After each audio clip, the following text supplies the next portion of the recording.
పరిశుద్ధ గ్రంథములో నుంచి న్యాయాధిపతుల గ్రంథము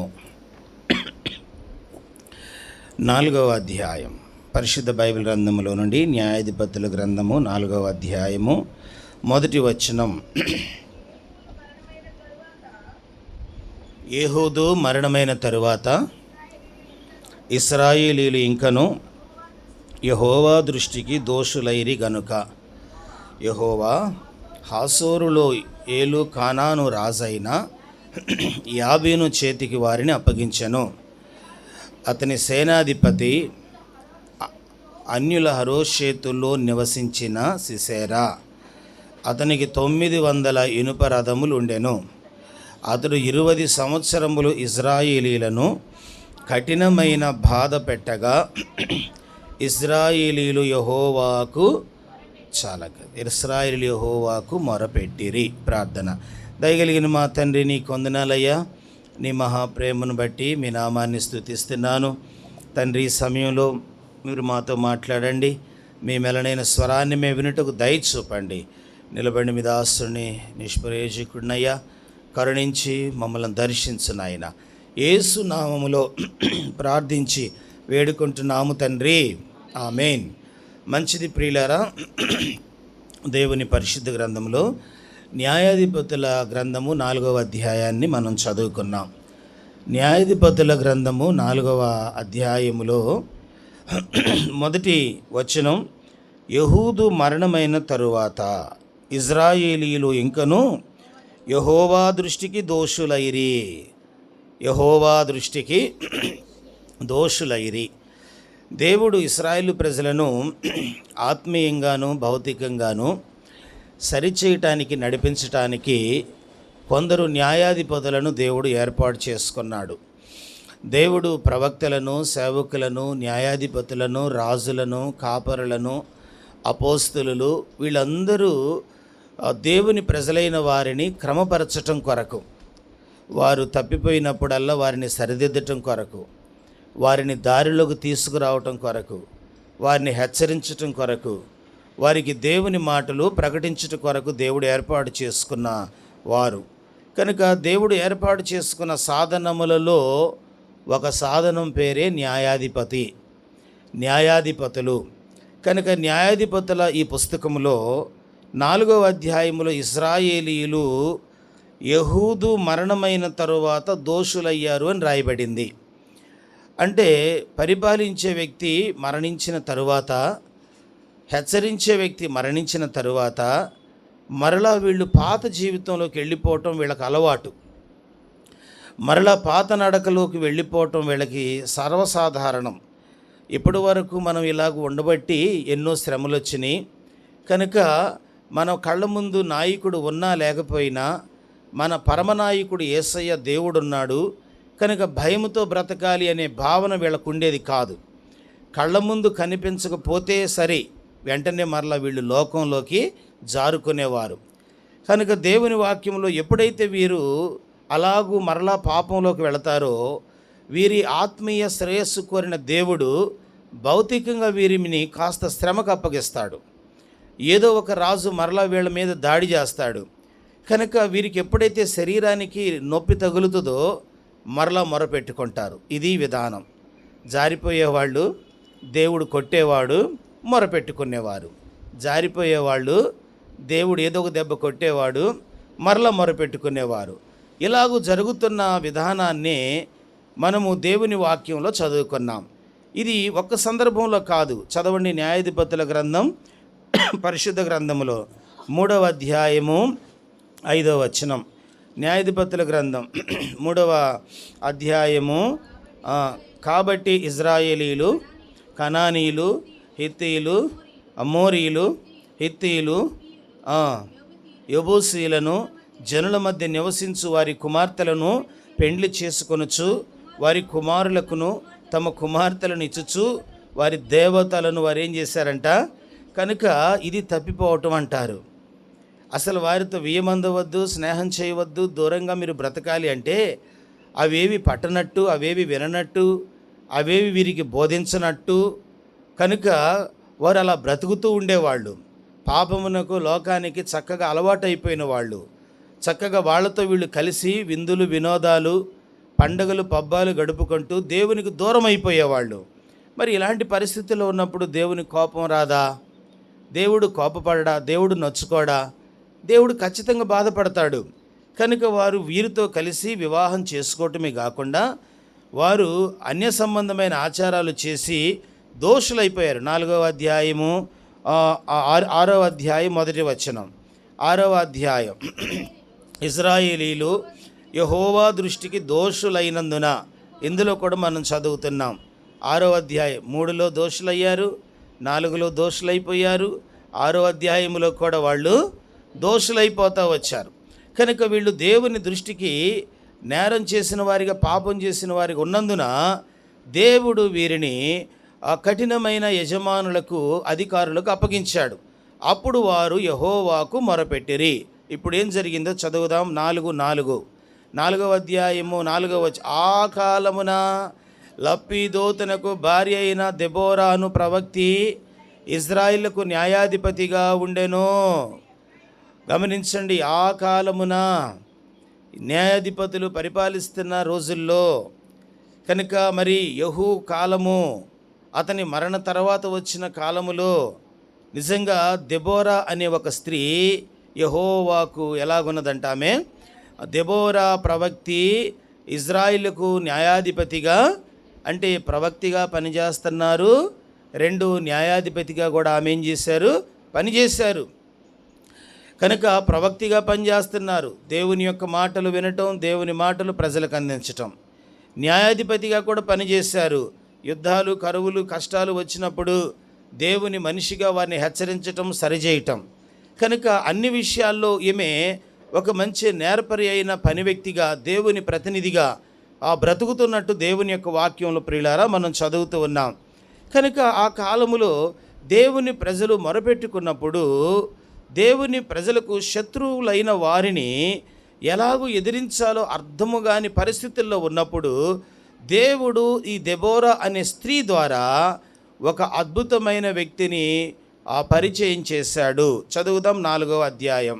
ఇప్పుడు 4వ అధ్యాయము 8వ వచనం. బారాకు, నీవు నాతో కూడా వచ్చిన ఎడల నేను వెళ్ళెదను గాని నీవు నాతో కూడా రాని ఎడల నేను వెళ్ళనని ఆమెతో చెప్పెను. అప్పుడు ఆమె, నీతో నేను అగత్యముగా వచ్చేదను, అయితే నీవు చేయు ప్రయాణము వలన నీకు ఘనత కలుగదు. యెహోవా ఒక స్త్రీ చేతికి సిసెరాను అప్పగించునని చెప్పి తాను లేచి బారాకుతో కూడా కెదేషునకు వెళ్ళెను. ప్రవచనాత్మకంగా ఒక స్త్రీ చేతికి, ఇదిగో దుష్టుడు, దేవుని ప్రజలకు శత్రువు, దేవుని ప్రజలపై ఆధిపత్యం చలాయిస్తున్న ఒక వ్యక్తిని దేవుడు అప్పగిస్తాడు. ఓ బారాకు రాజా, నేను వస్తా కానీ నీకేం ఘనత రాదు. కనుక నీవు చేయవలసిన యుద్ధం ఒక స్త్రీ చేస్తుంది, నీవు పోరాడవలసిన పోరాటం ఒక స్త్రీ చేత దేవుడు విజయాన్ని ఇస్తాడు. ఆమె పేరు చెప్పలేదు కానీ ప్రవచనాత్మకంగా, ప్రవక్తి కాదు, ప్రవచనాత్మకంగా దేవుని యొక్క విషయాలను ఆమె ప్రవచించారు. దేవుని బిడ్డలకు గమనించండి, దేవుడు తన ప్రజలకు జయమివ్వాలనుకున్నప్పుడు పురుషుడని మాత్రమే చూడడు. ఆయన దృష్టిలో పురుషుడైనా స్త్రీ అయినా ఇద్దరిని దేవుడు వాడుకుంటాడు. కనుక ఇంకా చెప్పాలంటే చిన్న బిడ్డలను దేవుడు వాడుకుంటాడు, బలహీనలను దేవుడు వాడుకుంటాడు.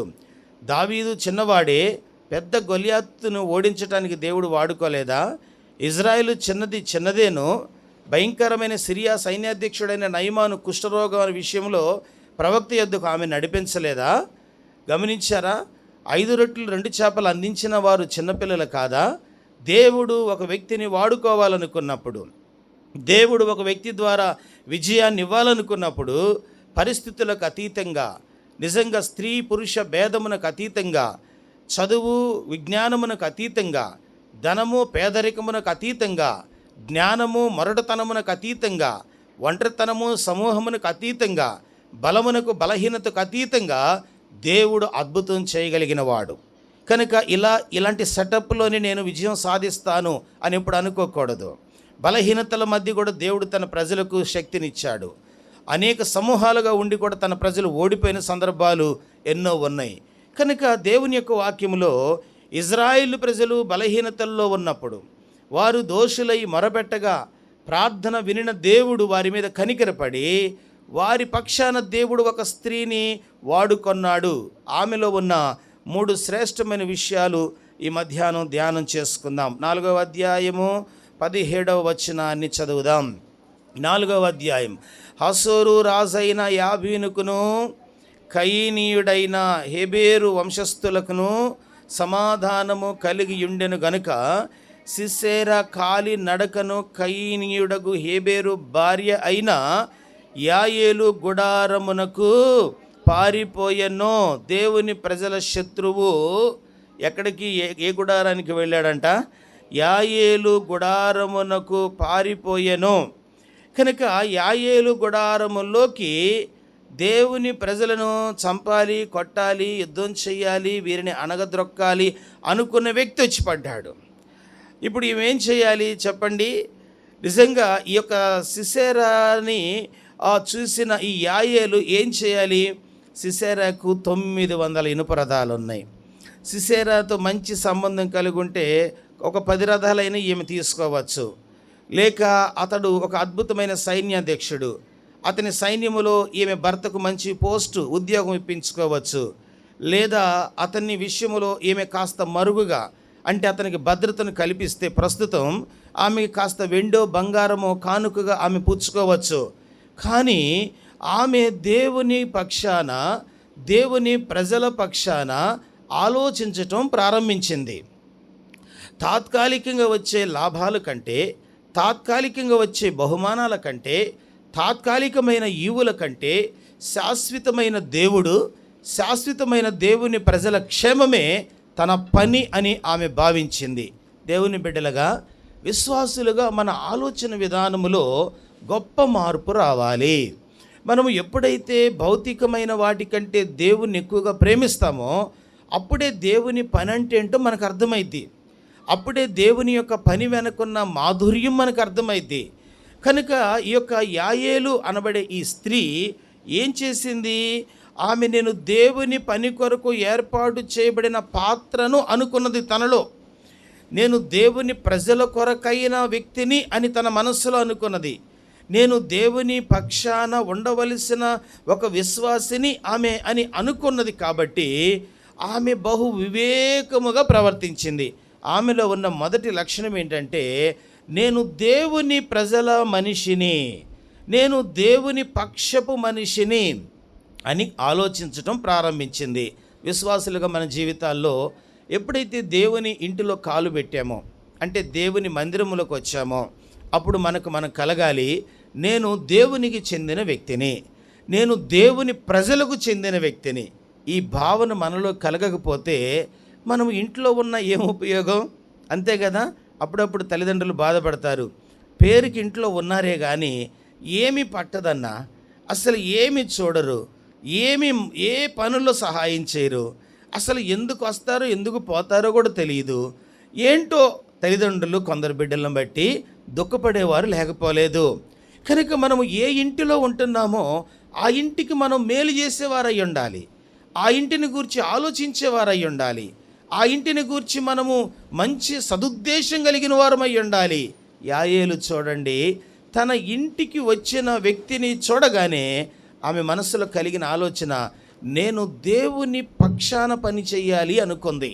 నేను దేవుని ప్రజలు మొరపెట్టగా పంపబడిన వ్యక్తిని కనుక దేవుని ప్రజల పక్షాన పని చేయాలనుకున్నది. చదువుతారా? ఫిలిప్పీ పత్రిక పరిశుద్ధ గ్రంథములో 2వ అధ్యాయం, ఫిలిప్పీలకు రాసిన పత్రిక 2వ అధ్యాయము 4వ వచనం చదువుదాం. అపోస్తలుడైన పౌలు ఫిలిప్పీ పత్రిక 2:4, మీలో ప్రతి వాడును తన సొంత కార్యములను మాత్రమే కాక ఇతరుల కార్యములను కూడా చూడవలెను. అర్థమైందా ఈ మాట? 4వ వచనం, మీలో ప్రతివాడు, మీలో అనగా ఫిలిప్పీ సంఘస్థులారా, ఇదిగో మీలో ప్రతివాడు, మీలో ఉన్న ప్రతివాడు మీ సొంత కార్యములను మాత్రమే గాక ఇతర కార్యములను కూడా మీరు చూడాలి. ఇతర కార్యములు అంటే ఏ కార్యాలు? చదవండి 21వ వచనం. అందరూ తమ సొంత కార్యములనే చూచుకొనుచున్నారు కానీ యేసుక్రీస్తు కార్యములను చూడరు అంటున్నాడు. ఇతర కార్యములంటే యేసుక్రీస్తు కార్యములు. మన కార్యాలు మనం చూడాలి. మన బిడ్డల కొరకు, లేక మన వ్యక్తిగతం కొరకు, మన కుటుంబ భవిష్యత్తు కొరకు. అంతటితో ఆగిపోకూడదు. అంతటితో మన బండి ఆగిపోకూడదు. అక్కడే మన ఆలోచన ఆగిపోకూడదు. అక్కడ నుంచి ఇంకొక అడుగు ముందుకెళ్ళి సంఘం కొరకు, సేవకుని కొరకు, దేవుని కొరకు, దైవజనం కొరకు, ప్రపంచ క్రైస్తవ్యం కొరకు, సార్వత్రిక సంఘం కొరకు నా పాత్ర ఏంటి, నేనేం చేయాలి ఆలోచించటం ప్రారంభించాలి. దేవుని ప్రజలు దేవుని యొద్దకు వచ్చిన తర్వాత నిజానికి వారికి ఆలోచన కలిగిద్ది. దేవుడు మంచి ఆలోచన ఇస్తాడు. దేవుని వాక్యములో యెషయాలు అంటాడు కదా, ఆయన ఆశ్చర్యకరుడు, ఆలోచన కర్త. ప్రతి విధమైన మంచి ఆలోచనకు దేవుడు కర్త అయి ఉన్నాడు. యాయేలు గుడారముల వైపు శత్రు వస్తుంటే ఆమె అనుకున్నది, నేను దేవుని కార్యం చెయ్యాలి, దేవుని ప్రజల కార్యం చెయ్యాలి. చదవండి పరిశుద్ధ గ్రంథములో నుండి దేవుని యొక్క వాక్యాన్ని యెషయా గ్రంథం 6వ అధ్యాయము.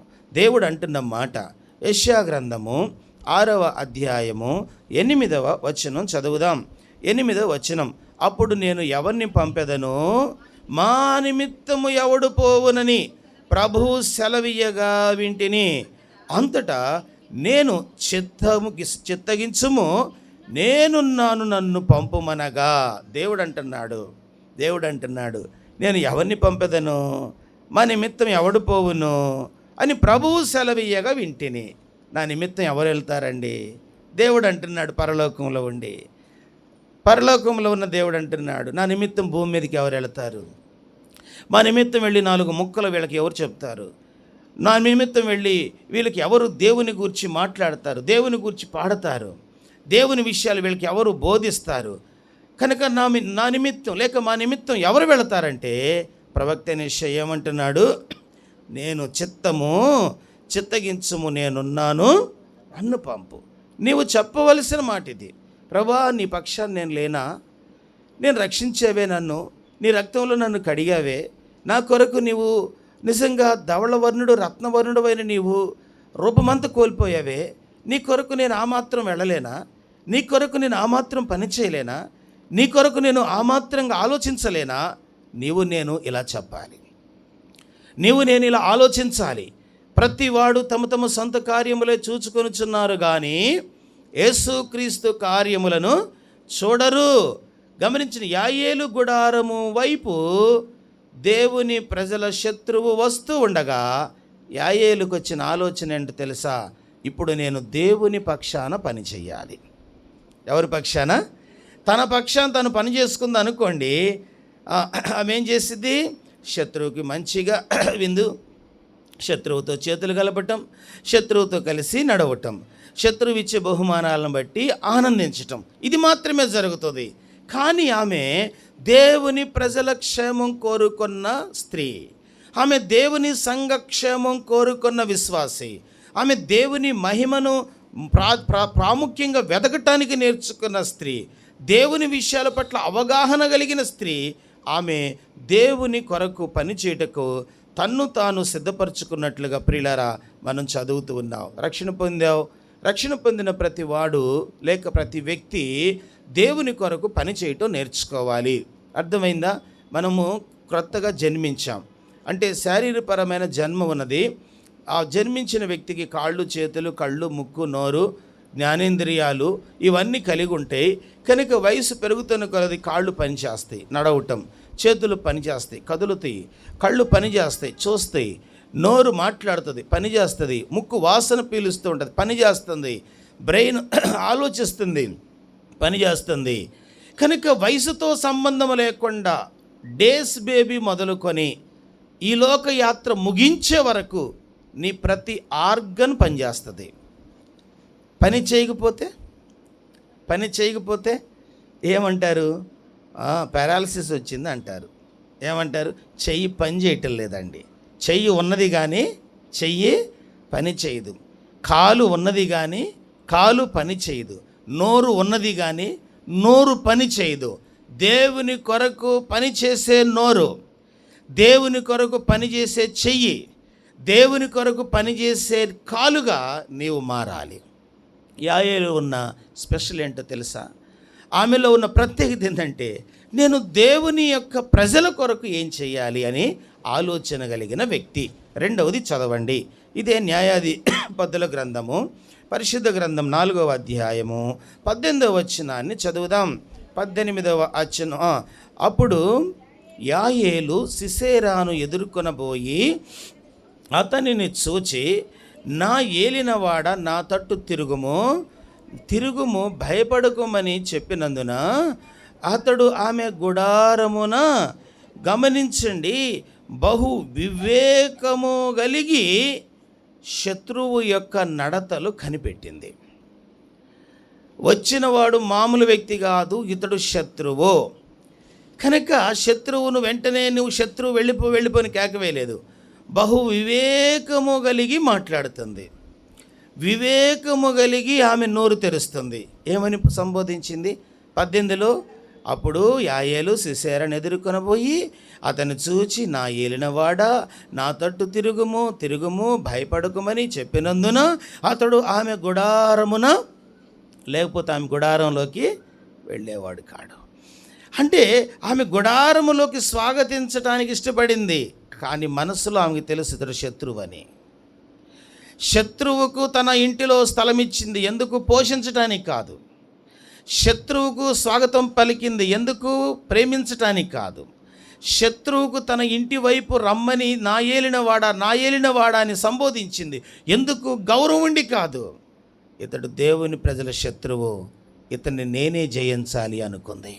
దేవుని బిడ్డలుగా, దేవుని ప్రజలైన వారికి వివేకం కావాలి. ఎవరు ఎలాంటి వారు? నీ ఆత్మీయ క్షేమం కోరుకునేవారా కాదా? నిన్ను నష్టపరిచేవారా? నీకు మేలు చేసేవారా? నీ కొరకు ప్రార్థన చేసేవారా? నిన్ను ఎగతాళి చేసేవారా? యాయేలులాగా ఆలోచించటం నేర్చుకోవాలి. యాయేలు భౌతికంగా ఆయనను యజమాని అని పిలిచిన, ఏలినవాడా అని సంబోధించిన, అంతరంగములో ఆమెకు ఒక అభిప్రాయం ఉంది, అతడు దేవుని ప్రజల శత్రువు.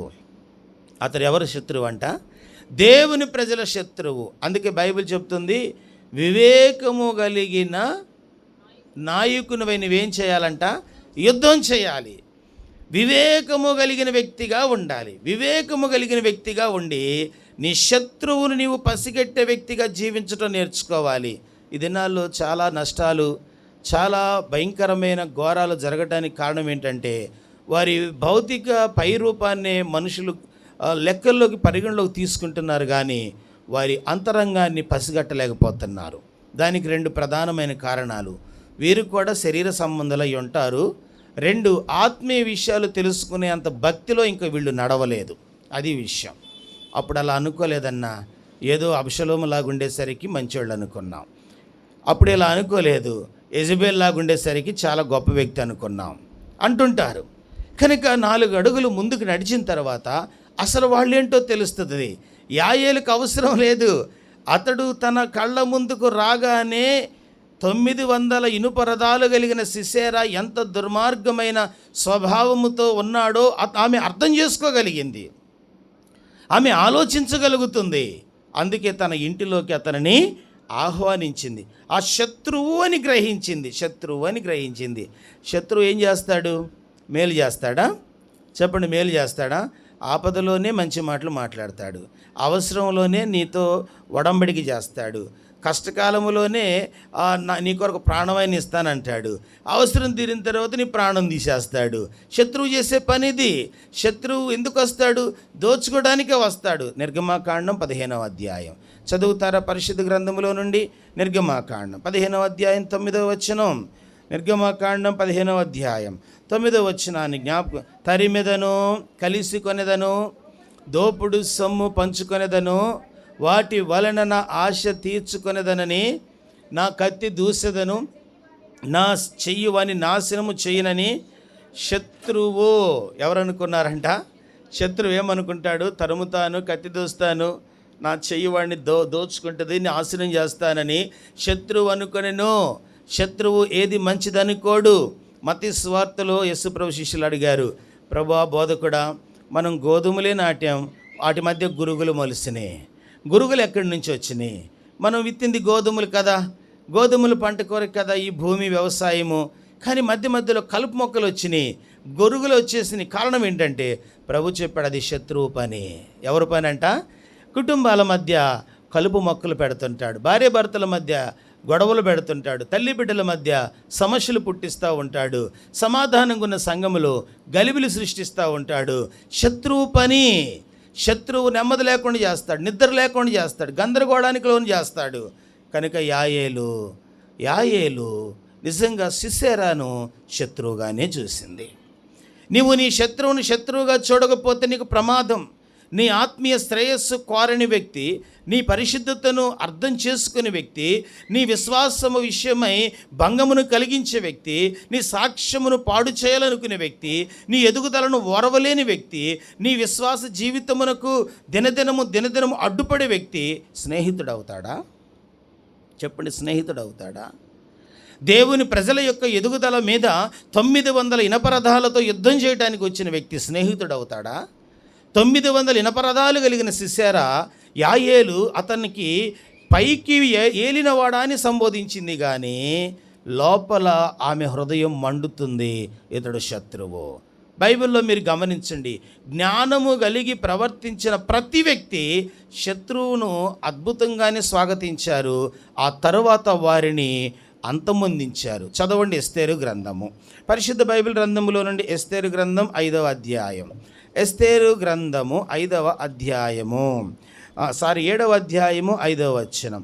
7వ అధ్యాయము 5వ వచనం చదువుదాం. అందుకు రాజైన అహష్వేరోషు ఈ కార్యము చేయుటకు తన మనస్సు దృఢపరుచుకున్న వాడెవడు, వాడేడి అని రాణియగు ఎస్తేరును అడుగగా, ఎస్తేరు మా విరోధియగు ఆ పగవాడు దుష్టుడైన ఈ హామానే అనెను. అంతటా హామాను రాజు ఎదుటను రాణి ఎదుటను భయంక్రాంతుడాయనో. మొదట విందిచ్చినది, తర్వాత అసలు విషయం చెప్పింది.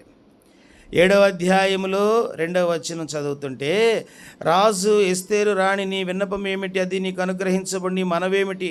రాజ్యములో సగమట్టుకని నీకు అనుగ్రహించదనని 2వ నాడు ద్రాక్షారసపు విందులో ఎస్తేరు తనెను విందు ఇస్తూ తన శత్రువును గూర్చి ఆమె చెప్తూ ఉన్నది.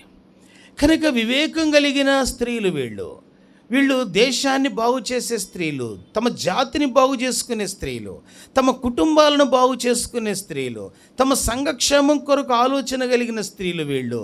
ఎస్తేరు వారి జాతిని, వారి యొక్క కుటుంబాన్ని, వారి ప్రజలను నష్టపరిచే హామాను యొక్క విషపూరితమైన గుణాన్ని పసిగట్టగలిగిన వ్యక్తిగా ఉంది. ఈరోజు దేవుని బిడ్డగా నీ హృదయమును పాడు చేసే శత్రువును నీవు గ్రహించగలుగుతున్నావా? నీ ఆత్మీయ జీవితమును నష్టపరిచే సంభాషణ ఏంటో నీవు గ్రహించగలుగుతున్నావా? నీ విశ్వాస జీవితమును పాడు చేసే స్నేహాన్ని నీవు గ్రహించగలుగుతున్నావా? దేవునికి లోబడకుండా, భయము లేకుండా నిన్ను అటు ఇటు తిప్పుతున్న ఈ లోక స్నేహాన్ని నీవు గ్రహించగలుగుతున్నావా? అలా గ్రహించకపోతే శత్రువు నీకు ప్రమాదం అవుతాడు. గ్రహించినట్లయితే నీ ఒక యాయేలు అవుతావు, నీ ఒక ఎస్తేరు వలె ఉంటావు. దేవుని బిడ్డగా ఆమె దేవుని ప్రజల పక్షాన పని చెయ్యాలి అనుకున్నది. 2, తన వైపు వచ్చిన వాడు శత్రువు అని గ్రహించింది. 3వది చదవండి, ప్రార్థన చేసుకునే ముందు చదువుదాం. న్యాయాధిపతుల గ్రంథం 4వ అధ్యాయం 18వ వచనం, 18వ వచనం, 19వ వచనం చదవండి. ఆమె గొంగళితో అతన్ని కప్పగా అతడు దప్పికొని ఉన్నాను, దయచేసి దాహమునకు కొంచెము నీళ్ళిమ్మని అడిగెను. ఆమె ఒక పాల బుడ్డి విప్పి అతనికి దాహమిచ్చి అతనికి కప్పుచుండగా అతడు గుడారపు ద్వారమున నిలిచియుండుము. ఎవడే కానీ లోపలికి వచ్చి ఇక్కడ ఎవడైనా ఉన్నాడా అని నిన్ను అడిగిన ఎడల నీవు ఎవడునూ లేడని చెప్పవలెననెను.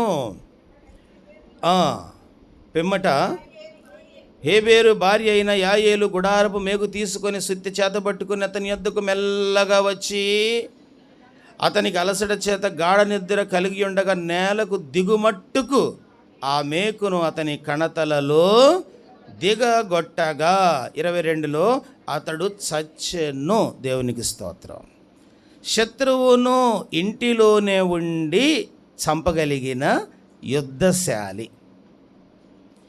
వాస్తవానికి ఇంత గొప్ప నాయకుడిని చంపాలంటే ఈమెకు కూడా ఏముండాలి? యుద్ధ కవచం ఉండాలి, సైన్యం ఉండాలి, ఈమె కూడా యుద్ధ భూమిలోకి వెళ్ళాలి, ఈమె కూడా రాజులాగా ఇంకా తెలివితేటలు కలిగిన వ్యక్తి అయ్యండి. ఇవేమీ లేదు, కేవలం ఒక గృహిణి, కేవలం ఒక ఇంటిలో ఉంటున్న వ్యక్తి. 3 స్టెప్పుల్లో మొదట అతడిని గ్రహించి దేవుని ప్రజల పక్షాన నేను పని చేయాలి అనుకుంది.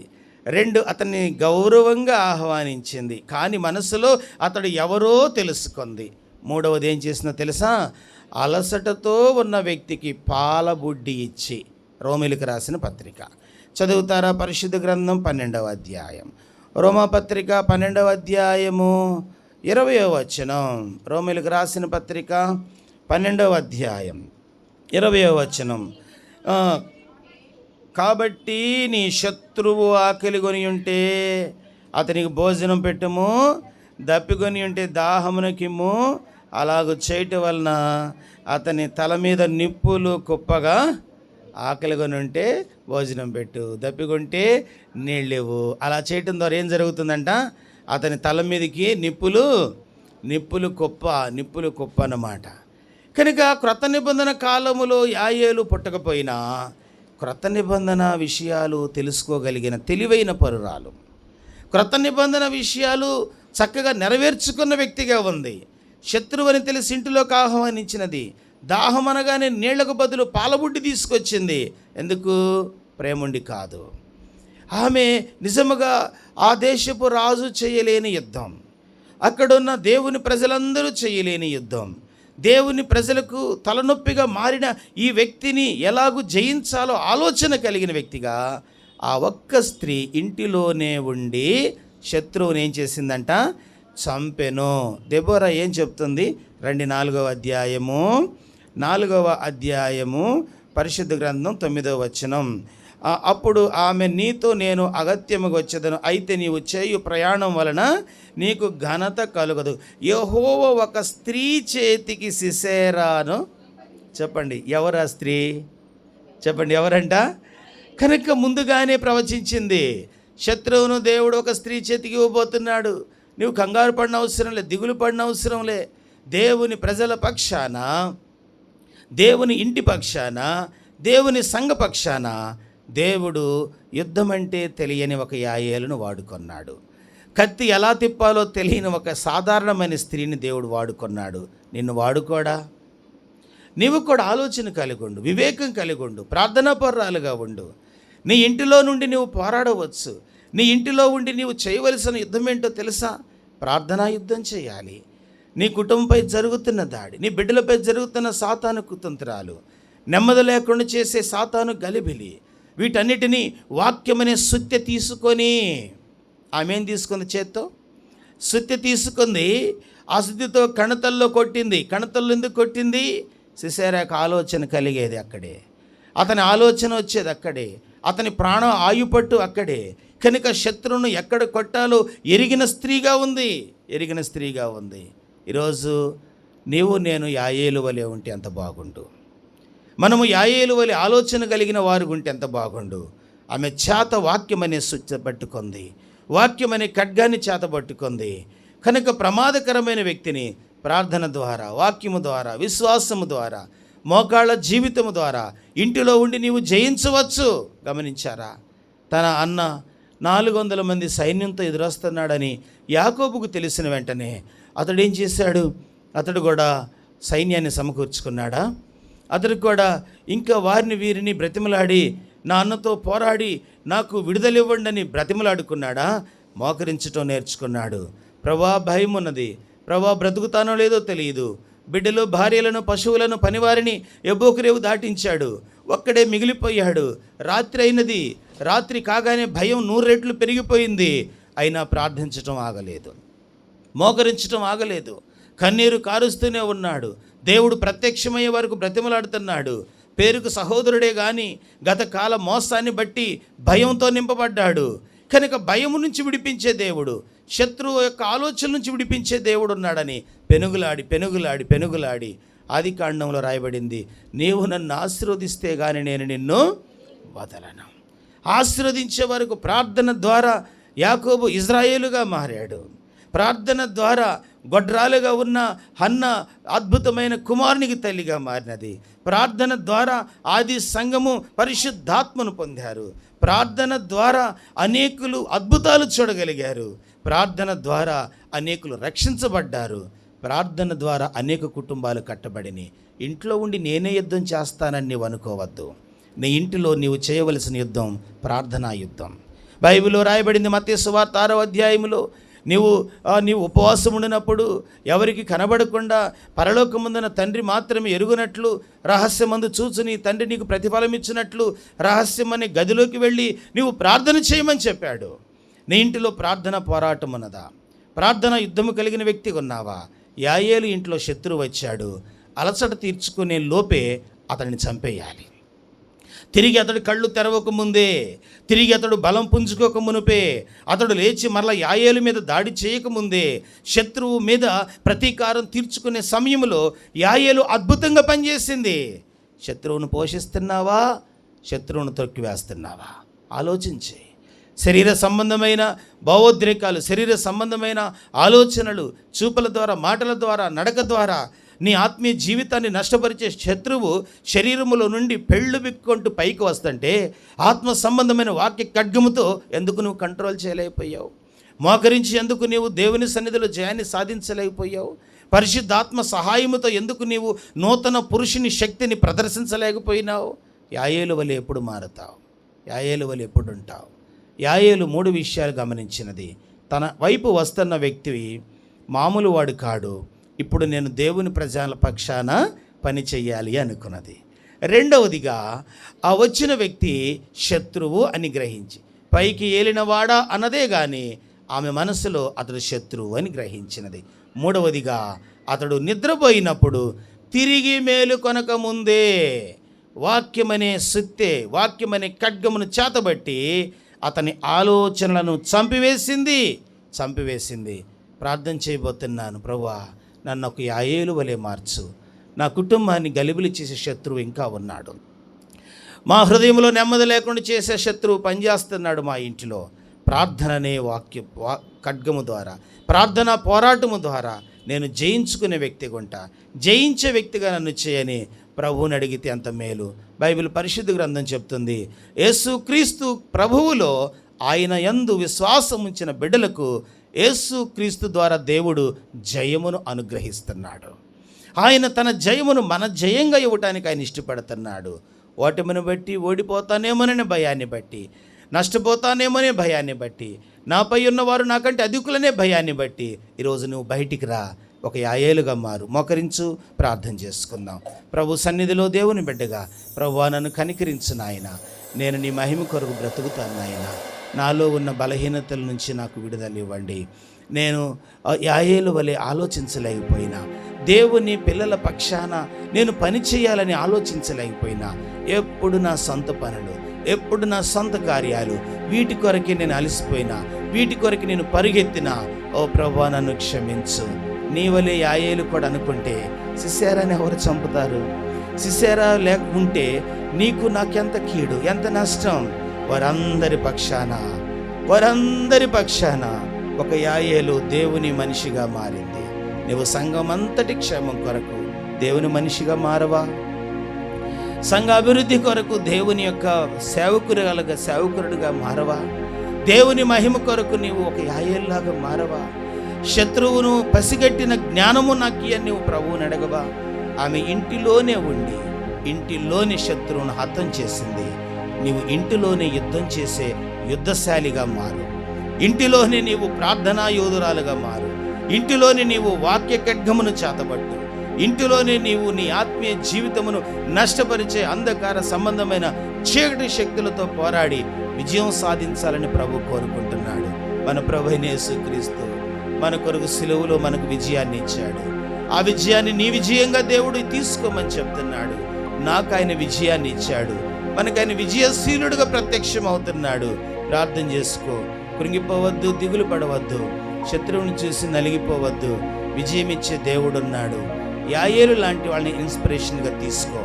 యాయేలు వలె నేను బ్రతకటం నాకు నేర్పని ప్రభువుని అడుగు. అలాంటి కృప పరిశుద్ధాత్మదేవుడు మనకు అనుగ్రహించినట్లు ప్రార్థన చేసుకుందామా?